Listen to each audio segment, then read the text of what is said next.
যেসব সন্তান তোমার নামাজ নাই, রোজা নাই, আল্লাহ পরকালের চিন্তা নাই, যারা ইসলামকে বিশ্বাস করে না, যারা মনে করে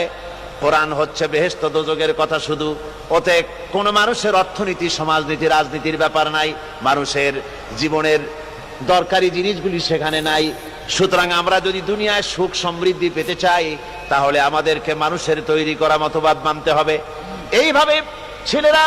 যখন মানুষের তৈরিকার মতবাদের এদিকে যখন দৌড়ায়, মা বাপ যদি তাদেরকে না ফিরায়, জাহান্নাম থেকে বাঁচাবার জন্য যদি চেষ্টা না করে, কিয়ামতের দিন ওই সন্তানেরা জাহান্নামে, যখন জাহান্নামের অর্ডার তাদের হয়ে যাবে, তারা বলবে রব্বানা আরিনাল্লাযাইনি আদাল্লানা,